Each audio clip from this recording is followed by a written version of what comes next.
আজকের এই ঘটনাটি আপনাদের আত্মাকে জাগিয়ে তুলবে। এই জন্য অনুরোধ, ঘটনাটি একেবারে শেষ পর্যন্ত দেখবেন। একটি হিংস্র সিংহ একটি বাচ্চাকে খেতে এসেছিল এবং সে এমন কি গোপন কথা বলেছিল জানলে আপনারাও অবাক হয়ে যাবেন। এরকম অবাক করে দেওয়ার মতো ঘটনা এর আগে হয়তো আপনি আর কখনো শোনেননি। ভিডিওটি অনেক সুন্দর, তাই ভিডিওটি একেবারে শেষ পর্যন্ত দেখবেন। এক এলাকায় একজন আল্লাহওয়ালা ব্যক্তি বসবাস করতেন এবং তাকে সকল মানুষজন চিনত। তিনি একটি গাছের নিচে বসে মানুষদেরকে দিনের জ্ঞান দান করতেন।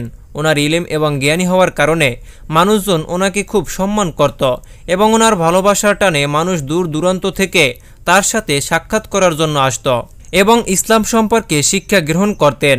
আপনি হিন্দু হন কিংবা মুসলিম, ভিডিওটি না টেনে একেবারে শেষ পর্যন্ত দেখুন। বন্ধুরা, ভিডিওটি শুরু করার আগে একটু দোয়া করে নেই। হে আল্লাহ, আমাদেরকে গুনাহ থেকে রক্ষা করুন এবং জান্নাত দান করুন। সকলেই কমেন্ট বক্সে লিখুন আমিন। এবং এই ভিডিওটিতে একটি লাইক, এবং যারা এখনও আমাদের এই চ্যানেলটি সাবস্ক্রাইব করেননি, চ্যানেলটি এখনই সাবস্ক্রাইব করুন।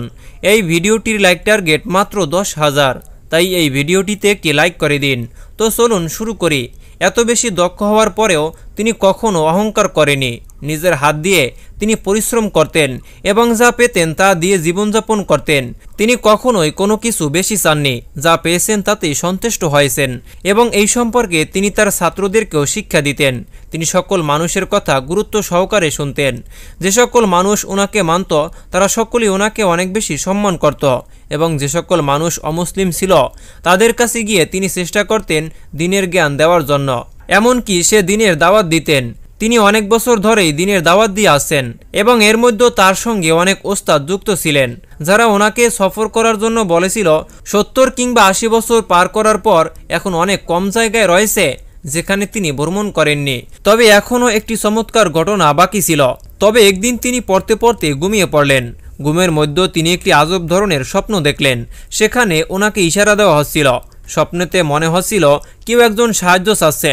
যখন ওনার ছাত্ররা এসে বলল, তখন তিনি কাপড় চোপড় গুছাচ্ছিলেন। তার ছাত্রগুলো বলতে লাগলো, আপনি কি কোথাও যাচ্ছেন?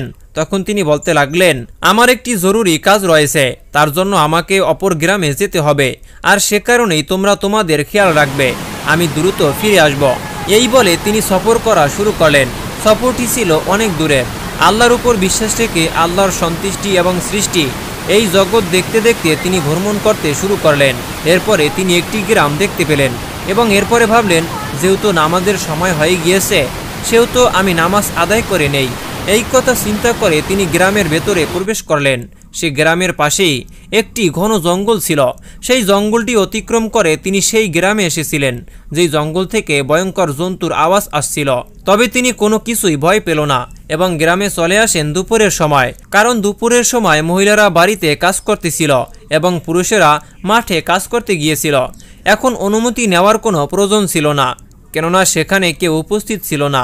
এরপরে আল্লাহওয়ালা ব্যক্তিটি একটি গাছের নিচে এসে পড়লেন এবং একটি পাত্র বের করে প্রথমে তিনি পানি পান করলেন। এরপরে ওযু করে তিনি ইবাদত করতে শুরু করলেন। এরপরে আশেপাশে মানুষজন দুপুরের খাবার খাওয়ার জন্য গ্রামে ফিরল। তখন দেখল একজন বৃদ্ধ ব্যক্তি আজবভাবে কিছু একটা করছে। সে গ্রামের মানুষজন ইসলাম সম্পর্কে কিছুই জানত না, তাই নামাজ সম্পর্কেও তাদের কোনো জ্ঞান ছিল না। তারা কিছুই জানে না। তাদের গ্রামে এর আগে কেউই ইসলামের কথা বলতে আসেনি।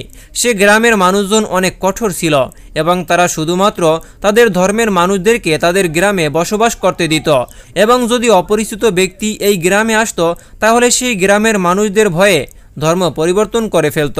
প্রিয় দর্শক, ভিডিওটি অনেক বড় হয়ে যাওয়ায় আমরা এটিকে পর্ব করে রেখেছি।